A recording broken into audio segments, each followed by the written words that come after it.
الرحيم الحمد لله رب العالمين حمدا يوافي نعمه ويكافئ مزيدا يا ربنا لك الحمد ولك الشكر كما ينبغي لجلال وجهك الكريم وعظيم سلطانك سبحانك لا نحصي ثناء عليك أنت كما أثنيت على نفسك فلك الحمد حتى ترضى ولك الحمد إذا رضيت ولك الحمد بعد الرضا اللهم صل وسلم على سيدنا محمد في الأولين وصل وسلم على سيدنا محمد في الآخرين وصل وسلم على سيدنا محمد في كل وقت وحين وصل وسلم على سيدنا محمد في الفلاح الأعلى إلى يوم الدين وصل وسلم على سيدنا محمد حتى ترث الأرض ومن عليها وأنت خير الوالدين اللهم إنا نستحفظك ونستودعك أدياننا وأبداننا وأنفسنا وأموالنا وأهلنا وكل شيء أعطيتنا اللهم اغفرنا وإياهم بكنافك وأمانك وإياجك وجوارك من كل شيطان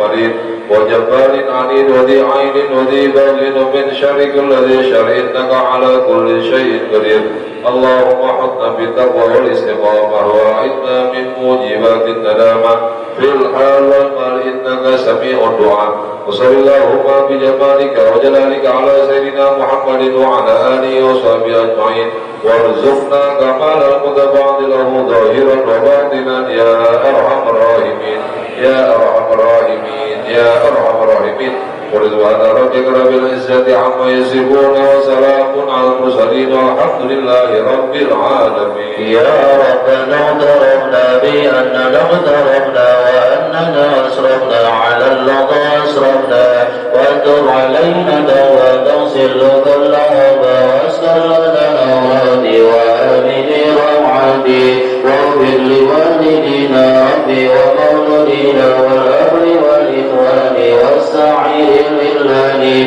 وكل ذي محبة غيرة عصبة والمسلمين أجمعين ربي أسمع فضلا وجودا منا لا باعتساب منا بالمصطفى رسولي نحظى بكل صلي صلى وسلم ربي عليه أنت الأبي وآله وصحبه عداد تخصيص به والحمد لله بالبدر والتناهي الفاتحة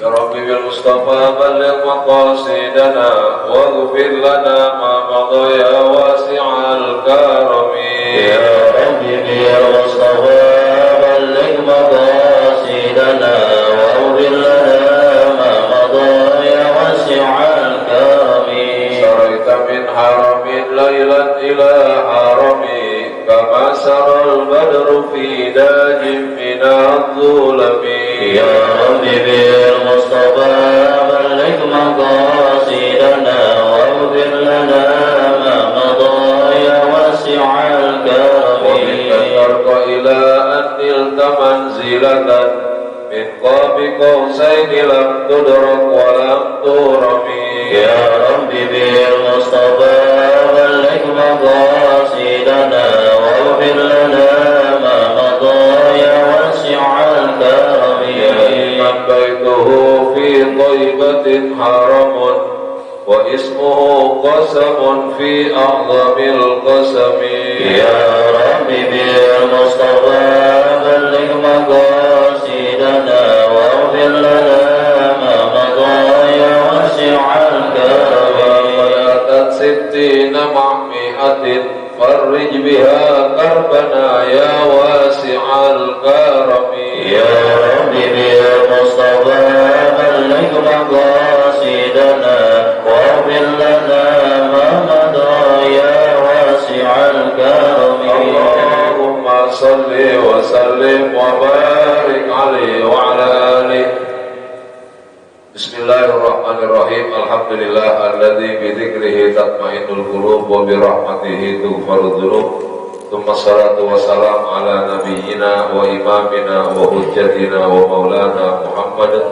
الفاتح لما أغلق والخاتم لما سبق ناصر الحق بالحق والهادي إلى صراطك المستقيم وعلى آله وصحبه حق قدره ومقداره العظيم Allahumma akhrijna min dhulumatil wahmi wa akrimna binuril fahmi waftah alaina bima'rifatil ilmi wa hasin akhlaqana bil hilmi wa sahhil lana abwaaba fadlika wanshur alaina min khazaini rahmatika ya arhamar rahimin. Subhanaka la ilma lana illa ma 'allamtana innaka antal alimul hakim. Rabbi shrah li sadri wa yassir li amri wahlul 'uqdatam min lisani yafqahu qawli. Amma ba'du. Bismillahirrahmanirrahim. Qala Syekhul Mu'allif rahimahullahu taala wa adaman naf'a bihi wa bi barakati ulumihi fid dharain amin radhiyallahu anhu. Syurut wujubil jum'ati sab'atun ila anqal ar-rabi'u al-hurriyatu wal khamisu al-dhukuratu was-sadisu as-sihhatu was-sabi'u al-iqamah. Wallahu a'lam bishawab. Alhamdulillah, puji syukur kita haturkan kehadirat Allah Subhanahu wa taala atas nikmat yang telah diamanahkan kepada kita. Malam ini kita dapat kembali melaksanakan kewajiban kita untuk selalu beribadah kepada Allah Subhanahu wa taala. Mudah-mudahan seluruh ibadah kita menjadi ibadah yang diterima oleh Allah Subhanahu wa taala. Zikir yang telah kita baca semoga Allah berikan ketenangan kepada hati dan pikiran kita. Allah ampuni dosa-dosa kita, Allah kabulkan doa dan hajat kita, serta Allah bekali kepada kita ilmu yang bermanfaat. Amin ya rabbal alamin. Sekedar menyinggung bulan Rajab bahwa malam ini tanggal 8 yang sudah puasa dari Senin, dari 7 hari berarti yang puasa. Jadi Rajab itu di dalam keterangan kitab Durratul Nasihin, Syekh Utsman bin Hasan Asy-Syakir beliau mengatakan, inna khadamal Ka'bah yaftahuna babal Ka'bati fi hadzal syahri. Dulu kalau masuk bulan Rajab itu pintu Ka'bah dibuka. Setiap orang boleh masuk ke dalam Ka'bah. Cuma bulan Rajab aja dulu. Selain bulan Rajab itu dibukanya cuma Senin sama Kamis doang, nggak 24 jam, Senin sama Kamis doang, setiap hari. Alasannya bagaimana? Wa yaquluna asyhru syahrullah wal baitu baitullah wal abdu abdullah. Bulan ini Rajab adalah bulannya Allah. Ka'bah baitullah, rumahnya Allah. Yang pada masuk Abdullah, hambanya. Jadi dia pengen masuk ke rumah Allah di bulannya Allah. Ya masuk harus hafal. Belum. Tapi kalau hukum tidak ada kesunahan masuk ke dalam Ka'bah. Kesunah. Tapi dalam riwayat beliau masuk ke dalam Ka'bah, waktu mau masuk kira apa? Tapi yang buka pintu Ka'bah bukan Nabi, ada penjaga khusus turun-temurun sampai sekarang. Begitu Nabi berkesempatan masuk ke dalam Ka'bah, beliau bahagia betul. Tapi pulang keluar dari Ka'bah sedih. Bukan bahagia. Mendingan berangkat sedih pulang kira atau berangkat kira pulang sedih? Pulang kira pulang kira. Orang yang mau rekreasi ke puncak, berangkat kira pulangnya macet 8 jam, sedih apa kira? Artinya Nabi masuk ke dalam Ka'bah dalam keadaan yang kira bahagia, karena diperkenankan masuk ke Baitullah, ke rumahnya Allah. Keluarnya sedih. Sahabat tanya, ya Rasul, kenapa keluarnya sedih? Tadi kan masuk ke dalam Ka'bah bahagia betul. Kata beliau, saya takut nanti umat saya penasaran dengan masuk ke dalam. Jadi beliau takut umatnya nggak kesampaian masuk ke dalam Ka'bah. Karena kan nggak akan mungkin boleh masuk kecuali dia tamunya raja. Kalau sekarang, kalau bukan tamu raja, maka nggak boleh masuk ke dalam Ka'bah. Lebih mulia mana? Tamunya raja atau tamunya Allah? Tamunya Allah.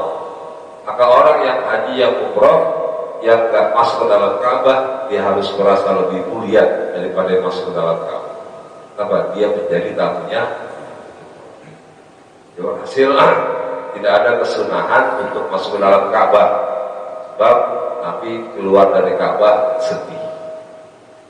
Tapi sekarang kita udah zaman yang canggih, kita bisa tahu isi Ka'bah itu apa. Kita aja di YouTube, di ayah-ayah wae ada. Jadi isi Ka'bah kosong. Belum ada. Ya belum ada. Nanti cari jalan yang lain. Kosong, ada apa-apaan, cuma tiang doang. Dan itu dibuka di bulan Rajab. Dari sini ulama bilang orang di Rajab berburu ampunan. Kita baca istighfar Rajab pagi dan sore 70 kali. Rabbi firli warhamni wa tub alayya. Allah membuka siapapun yang ingin datang meminta ampunan. Karena itu kalau pengen mudah dapat ampunan Allah, kita ikutin akhlaknya Allah. Gimana caranya? Begitu Allah buka pintu ampunan, Ka'bah dibuka, kita pun buka pintu hati buat ngampunin, buat maafin kesalahan orang lain. Kesalahan orang lain itu gak akan Allah ampuni kecuali kita yang ampunin dia, maafin dia. Sampai mati itu kita gak akan bisa diampunin kesalahan kita sama tetangga kalau tetangga belum buka pintu maaf kita. Sama saudara gak bisa diampuni sama Allah, sebab dosa kita sama manusia. Susahan dosa sama manusia daripada sama Allah. Ya kita kan manusia kan kadang-kadang yang kalau sakit hati bahkan menjadi lawan 7 turunan.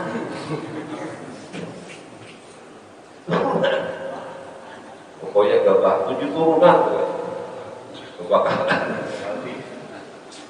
Serem ya, ngalahin Allah berarti ya. Kesombongannya ngalahin Allah yang punya sifat al-mutakabir, yang maha sombong, tetap waktu ada hamba yang datang diampuni dosanya. Kalau kita sudah merasa nyaingin Allah, waduh, jadi kita kesombongan kita mengalahkan kesombongannya Allah. Karena itu Rajab itu tidak hanya kita maaf sama Allah, tapi juga buka pintu maaf buat orang lain yang pernah salah. Karena buat salah itu kan karena dia punya nafsu, maka kesalahan orang yang berbuat sama orang lain itu biasa aja. Artinya wajar bahwa dia itu manusia biasa. Selain Nabi itu sangat berpeluang melakukan kesalahan dan kehilapan selain Nabi. Kalau Nabi kan punya sifat maksum, terjaga dari dosa. Kalau dinamain Muhammad maksum, itu dia nggak boleh maksiat, terjaga dari dosa. Kalau namanya Pak Haji Maksum punya dosa, dia nggak masuk namanya. Pak Haji Koirul Maksum namanya. Maksum, Nabi terjaga dari dosa. Selain Nabi punya peluang buat melakukan dosa. Tak sengaja, tak enggak, kecil gede. Ya kayak kita nih. Kalau kita punya dosa wajar, karena kita punya nafsu. Dan nggak bisa dihilangin nafsu kita. Perangkat yang bisa mengekang nafsu diantaranya puasa. Puasa bukan ngilangin nafsu, ya, diarahkan, dikekang, jangan sampai nafsu kita turutin dengan cara berpuasa. Yakin, jangankan perkara yang haram, yang halal aja. Kalau lagi puasa nggak berani kita minum. Ayat teman kita kan halal, lagi puasa berani kita minum, nggak berani. Padahal halal. Kita berusaha buat ngekang, buat mengendalikan nafsu kita. Kita yang harus mengendalikan nafsu, jangan dikendalikan sama nafsu. Si uduk itu halal, lagi puasa sunnah padahal. Kalau sarapan nasi uduk itu maafin saya lagi puasa. Padahal halal nasi uduk. Bagi lagi kita pakai beli, tetap kita tolak. Kenapa? Jangankan yang haram, yang halal aja kita kendalikan nafsu kita, jangan taruh di atas maghrib. Minuman halal karena habis maghrib, makanan halal habis maghrib, istri halal bisa. Artinya kita bisa kendalikan nafsu kita itu dengan cara perangkat puasa. Bukan hilangin, kalau hilangin nggak bisa. Kita manusia dihilangin nafsunya jadi malaikat kita. Jadi nafsu itu penting. Sepanjang dia melakukan hal-hal yang positif kan kudu ada pengen, ada nafsunya. Nafsu makan, ya ada sakit. Gak pengen kaya, miskin seumur hidup. Gak pengen gak ada menama perempuan, jomblo sampai mati. Jadi nafsu itu kalau sepanjang dia bisa diarahkan ke nafsu yang mutmainnah, nafsu yang bikin tenang, maka itu bagus. Jadi, kita punya harapan, punya cita-cita, punya keinginan. Sepanjang keinginan kita sejalan dengan keinginan Allah, maka itu di atas nafsu yang mutmainnah yang bikin hati jadi tenang. Ya, nafsu, manusia punya nafsu. Kalau dia salah wajar. Karena itu kita kalau ada orang yang bikin salah, ya jangan terlalu kejam lah. Gitu dia udah datang, maafin. Dia udah datang ke kita. Kita hargai bahwa dia punya etikat baik buat kita maaf. Itu butuh kebesaran jiwa. Orang tua salah sama yang muda, itu dia datang minta maaf, maafin. Itu dia udah melawan nafsu dia. Kadang-kadang ada rasa gengsi buat minta maaf. Tapi begitu dia udah datang, itu kita harus hargai bahwa dia udah punya niat baik buat datang, maka kita punya sifat kasih sayang sama dia. Jangan ngalahin sifat Allah yang maha pengampun. Kita akan ampunin sampai 7. Nah, nafsu dikendalikan. Manusia punya nafsu, kalau dia salah wajar, sangat manusiawi. Sepanjang dia bukan nabi, dia akan berbuat kesalahan, sengaja atau tidak. Orang yang berbuat kesalahan, kemudian dia datang meminta ampunan kepada kita, kasih dia maaf. Dan orang yang bikin salah jangan dibenci, orang bencilah perbuatannya. Benci perbuatannya boleh, benci orangnya jangan. Ulama ngajarin kita cintai manusia karena Allah, membenci karena Allah. Dua-duanya karena Allah juga. Bagaimana cara mencintai karena Allah? Karena dia melakukan yang Allah perintahkan. Kita cinta dengan teman kita. Kenapa? Orang rajin banget musolahnya. Cinta dengan perbuatannya. Rajin banget dia ngajinya. Rajin banget dia sedekahnya. Rajin banget dia berbuat kebaikannya. Itu disebut cinta karena Allah. Cinta karena perbuatan dia perbuatan baik. Benci karena Allah. Yang dibenci bukan orangnya, tapi perbuatannya. Kita benci sama dia, kenapa? Kelakuannya yang melawan Allah dulu, nggak sembahyang, puasa, nggak sama orang kuat, panggil buat azan, nggak musola, malah kesentuh, joran dia bawa. Artinya perbuatan itulah yang bikin kita benci sama perbuatannya, jangan sama orang. Sebab kedepannya nih, ada anak muda, maksiat, sepanjang dia muda dia maksiat. Kita benci sama dia karena perbuatannya. Kalau kita benci karena orangnya gak akan pernah berubah. Orangnya dia juga. Namanya si Fulan, perbuatannya maksiat. 50 tahun dia taubatan nasuha. Namanya si Fulan juga. Orangnya dia juga. Dulu dunia hitam dia lakukan. Begitu udah 50 tahun dia taubat, dunia putih yang dia lakukan. Orangnya sama, tapi kelakuannya beda. Kalau kita benci karena perbuatannya dulu, maka kebencian kita berbalik jadi cinta sebab perbuatannya udah ganti. Tadinya hitam sekarang putih. Tapi kalau kita benci dengan orangnya ganti gak? Enggak. Kalau dia juga orang. Kita kadang-kadang gitu. Kalau udah benci sama orang ya udah. Benci sama ipar. Ipar kita barangkali dulu dia pernah bikin apa kecilin kita apa lah pokoknya. Itu dia datang ke rumah kita bawa jeruk, ini laporan nanti kalau datang bawa jeruk, abang datang bawa jeruk paling kalau punya duit tuh. Karena kita udah terlanjur benci sama orangnya. Dulu dia pernah nipu kita, sekarang datang bawa jeruk.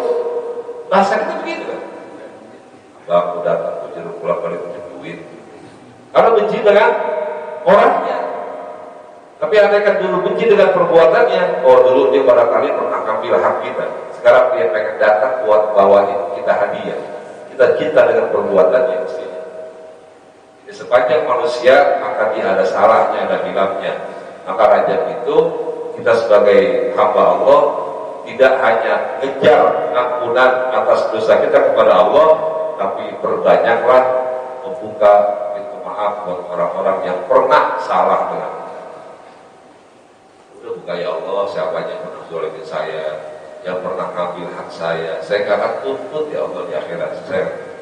Saya buka pintu maaf buat mereka. Jadi kita punya kebesaran jiwa buat maafin kesalahan kita. Yang punya utang ya Allah saya maafin, dia lunasin. Saya tunggu itu. Artinya kalau laki kecil saya ikhlasin, dibang 10.000, dibang 100.000, ikhlasin aja. Kalau pakai jutaan pakainya, artinya itu sih terserah kita. Dan yang jelas bahwa orang yang buka pintu maaf itu menjadi perangkat dia dapat ampunan dari Allah Subhanahu Wa Taala. Dan isi keluarnya. Kita lanjutin pelajaran kita. Syarat wajib Jumat minggu lalu semuanya ada 7. Pertama Islam, kedua balik, ketiga berakal. Yang tidak Islam tidak wajib buat sholat Jumat. Yang belum balik tidak wajib sholat Jumat. Anak kecil yang sudah mumayyiz, yang sudah bisa pakai baju sendiri, mandi sendiri, makan gak pakai disuapin, sudah mumayyiz dia, silakan di Jumatan, gak perlu zuhur lagi. Yang ketiga al-aqlu berakal. Otomatis orang yang hilang akalnya dia gak wajib Jumatan. Hilang akal karena memang sakit jiwa, stres, depresi, atau dia koma di rumah sakit sekian hari dia gak sadar, atau dia tidur yang sampai di luar batas seminggu tidur gak bangun-bangun, gak ketemu Jumat dia, ya sudah gak usah Jumatan. Nah, yang kelima, yang keempat, al-hurriyatu, merdeka, hamba sahaya, seorang budak tidak wajib untuk Jumatan. Andaikan dia Jumatan, maka sah Jumatannya, gak perlu zuhur lagi, perbudakan sudah gak ada. Yang kelima, az-zukuratu, laki-laki, dia harus laki-laki. Fala tajibu 'alal mar'ati wala 'alal khunsa wa tasihu minhuma. Tidak wajib Jumatan buat kaum perempuan dan untuk banci. Becok apa banci? Becok apa banci? Sama aja. Memang ada Pak, bukan enggak ada. Ada orang yang lahir dengan 2 jenis kelamin. Ada, bukan enggak ada. Itu statusnya bagaimana kira-kira? Sembahyang pakai kain, mana dia? Bawanya kain, terus kena gitu. Itu ada, bukan nggak ada. Tapi ini yang asli ya, yang asli dari lahir punya 2 jenis kelamin. Tapi yang berkeliaran di rumah kita mana tuh? Itu anak yang berkeliaran, itu mah jadi-jadian. Dia laki Pak, laki. Berarti kayak Ronaldo sih. Dia mah laki. Jelas kalau dia laki yang memakai kebiasaan perempuan, dia wajib untuk menjadi laki-laki. Sementara orang yang lahir dengan punya 2 jenis kelamin, itu dia harus menentukan status dia jenis kelamin laki atau perempuan atau dia balik. Jadi seandainya dia belum balik, dia boleh mengikuti cara perempuan, jadi dianggap perempuan. Jadi punya guru, kalau bisa kemaluan perempuan, maka status dia perempuan. Begitu balik, masa penentuan dia tuh baliknya dengan menstruasi atau dengan cara laki-laki. Kalau dia baliknya dengan cara laki-laki, mimpi mengeluarkan sperma, berarti dia laki-laki. Ustaz dari SD ke sekolah pakai rok, ganti pakai celana sekarang, laki. Karena dia baliknya dengan laki-laki, bisa jenggotan,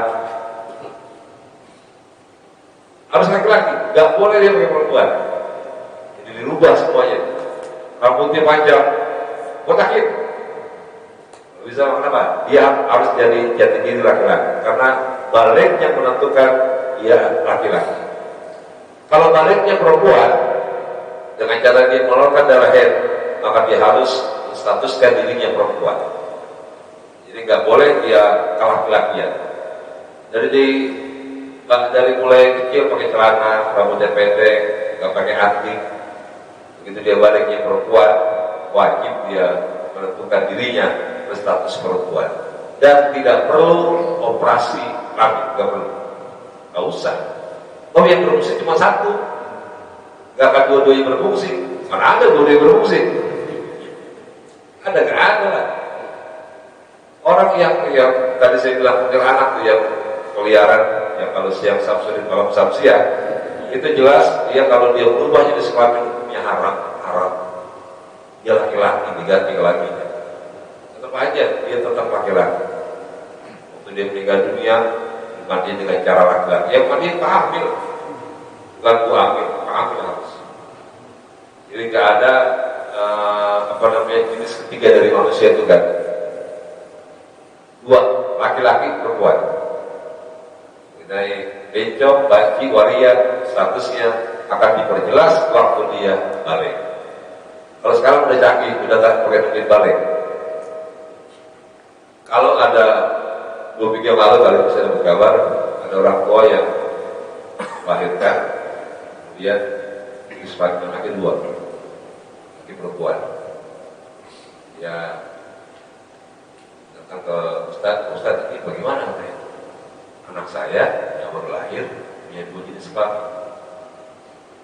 Saya sunati kan takut dia laki, saya kesunati takut dia perempuan.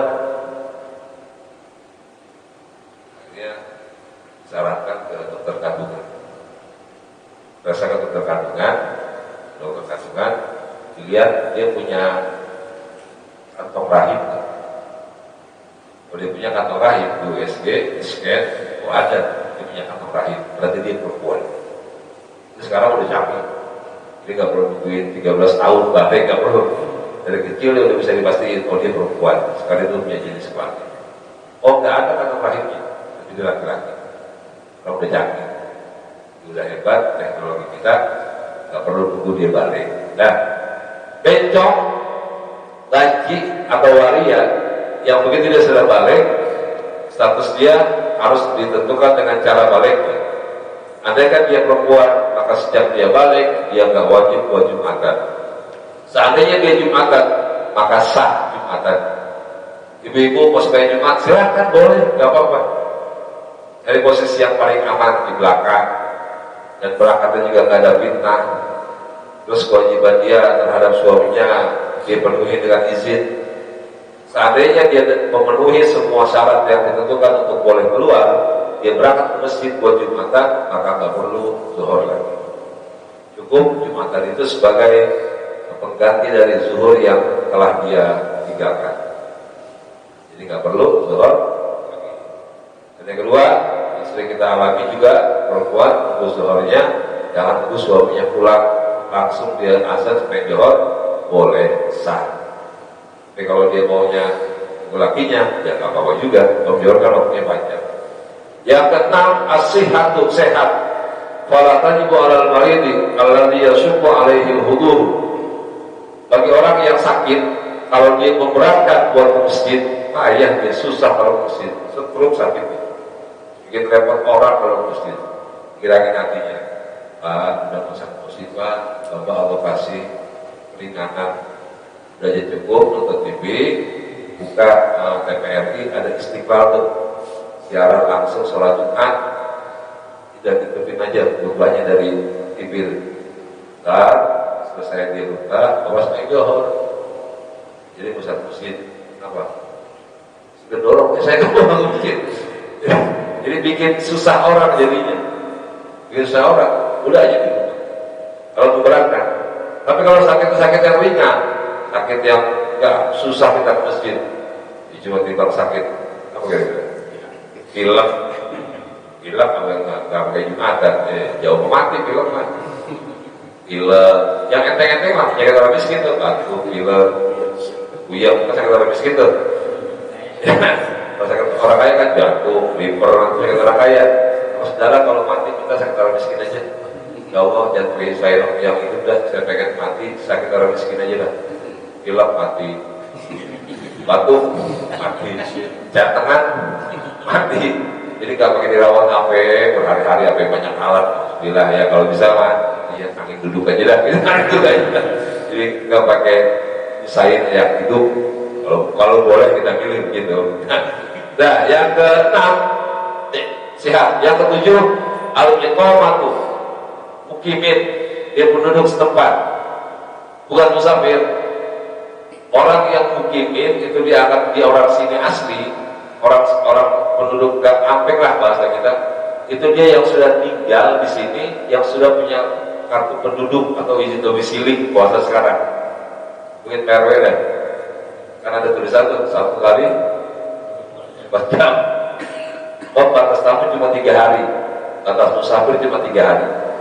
Kita musafir 3 hari, udah selebihnya harus mengikuti aturan seperti mukimin, supaya udah nggak boleh dijamak. Udah 3 hari, Senin, Selasa, Rebo, udah 3 hari.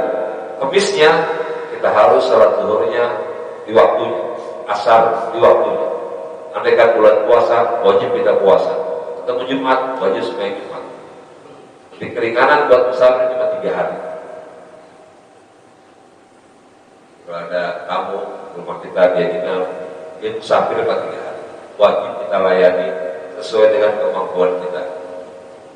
Tetap saudara dari kampung, siapin kamarnya, siapin makannya. Yang kita makan itu yang dia makan. Yang kita pakai pinjemin kalau dia kurang baju.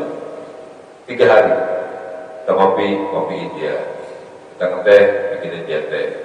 Sama lah apa yang menjadi sesuatu yang jadi kebiasaan kita juga kayak kasih dia 3 hari. Setelah 3 hari Allah bilang, Nabi bilang dia bukan musafir lagi. Dia sudah termasuk mukimin, penduduk setempat. Maka semua kewajibannya sama seperti orang sini. Wajib Jumatan dia. Ustaz, dia udah 3 hari, terus pergi lagi dia ke tempat lain. Itu musafir kan? Dari Pekalongan ke Depok, dari Depok dia mau ke Lampung, di Depok 3 hari. Pergi lagi dia ke Lampung, itu masih musafir kan? Masih musafir. Begitu udah 3 hari, diperpanjang lagi masa safarnya. Pergi lagi dia. Masalah yang kedua, supir bis antar provinsi, dia musafir bukan? Musafir, tapi memang kerjaan dia bolak-balik Jakarta Tegal, tiap hari begitu. Artinya dia tetap dianggap musafir. Yang sholatnya boleh dia jamak, boleh dia kosong, musafir. Nah, orang yang mukimin penduduk setempat, dia wajib buat Jumatan. Tidak ada alasan untuk tidak Jumatan kecuali yang tadi itu sakit, lalu kemudian ada sesuatu yang memberatkan dia buat Jumatan. Dia laki-laki sehat, balik, berakal, merdeka, gak ada halangan lagi buat Jumatan. Malas dia Jumatan, dianggap kafir kalau 3 hari gak Jumatan. Buat ini dia gak Jumatan, sengaja tidur dia. Buat depan gak Jumatan lagi. Ingat tuh ya, udah Jumat ya, ada bosan 3 kali gak Jumatan dulu. Minggu depan gak lagi kan. Jadi kafirnya jadi hilang tuh. Ya saya begitu, kayak orang zakat. Zakat kambing kan 40 ekor kambing, 1 kambing kan zakatnya. Itu kambingnya udah 39, mau lahir lagi di kambing kan 40, dijual atuh jadi 39. Besok mau lahir lagi di kambing, jual lagi atuh jadi 39 lagi. Itu namanya rekayasa. Nanti di neraka dia Allah bakar di dalam gentong. Dimasukin dia, dibakar. Dia bilang, ya Allah, atas dosa apa saya dibakar? Karena dosa yang kamu lakukan, kamu tidak bayar zakat. Saya kan gak wajib zakat, kambing saya kan 39, makanya saya gak zakatin. Begitu dia lahir, atau saya jual 39 lagi. Kata Allah, saya juga gak nyiksa kamu, saya gak bakar kamu. Ini saya di neraka, saya bakar gentong, kata Allah. Gentong yang dibakar isinya kita berasa panas kan? Ya panas, itu di dalamnya. Maka kalau kita pengen keracunin orang tuh, pakai teori itu apa namanya, kodok, mau matiin kodok tuh, ambil panci isiin air aduk, taruhin kodok, angkat ke kodok, tenang airnya aduk, taruhin dalam kompor, nyalain apinya kecil, kan panasnya kan lama kan, itu kodok udah nyaman di dalam air, apinya kecil ya, makin dinginnya hilang, hangat, api pelan-pelan, itu matinya kodok jadi husnul khotimah, tenang dia matinya. Tapi begitu air mendidih, kodok kita masukin, loncat kan? Loncat. Jadi Kira-kira begitu antara cara Allah yang orang yang suka merekayasa hukum, padahal dia wajib zakat atau wajib Jumatan betul 2 kali, 3 kali Jumat, biar dia nggak kafir, yang ketiga dia sembahyang. Besok nggak Jumatan lagi, 2 Jumat, dan ketiga Jumatan lagi, Jumatannya 3 minggu sekali gitu. Itu dianggap orang yang merekayasa hukum, sehingga Allah bakar dia gentong yang dibakar, tapi dalamnya dia dan kita kalau dibakar di neraka. Alhamdulillah. Karena itulah jujur kepada Allah. Andaikan kita memang berhalangan karena uzur yang dibenarkan dalam agama, ya udah bisa Jumatan. Tapi teman-teman kita sakit yang buat masjid yang punya alasan sakit, lihat sakitnya, dokter tangan doang, kayak Jumatan. Artinya sakitnya yang memberatkan, atau barangkali sakitnya kita susah buat ke masjid, nggak bolehlah dan dianggap penghalang Jumatan.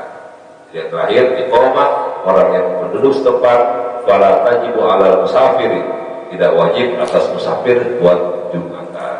Musafir yang berangkatnya setelah subuh. Tapi musafir yang berangkatnya habis subuh, dia wajib nyari masjid buat Jumatan. Dan saja, wallahu a'lam bishawab. Al-Fatihah.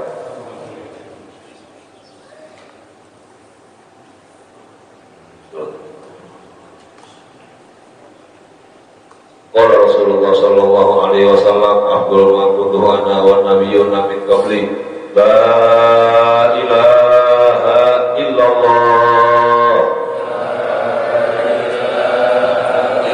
la ilaha illallah, la ilaha illallah, Muhammadur Rasulullah. Kalimat haqqin 'alaiha nahya wa 'alaiha namutu biha wa insyaallah ta'ala bi rahmatika ya arhamar rahimin. Nahmaduka ya ghafur ya syakur. Allahumma shalli ala sayyidina Muhammad wa ala ali sayyidina Muhammad. Allahumma ij'alna mutahabbina fika, mutajalisina fika, mutazawirina fika, mutabadilina fika. Warḍa'na ya Allah, la nuhsi sana'an 'alaika anta kama athnayta 'ala nafsika. Walakal hamdu hatta tarda, walakal hamdu idza radita, walakal hamdu ba'da ridha.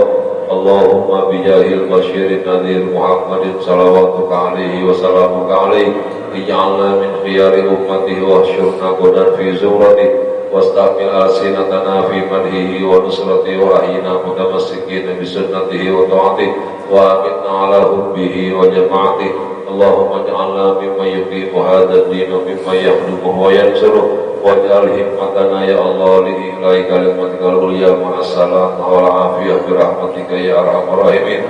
Rabbana taqabbal minna innaka antas samiul alim wa tub alaina innaka antat tawwabur rahim. Tawahhu biha subhanakallahumma tayyatu biha salam wa akhiru da'wana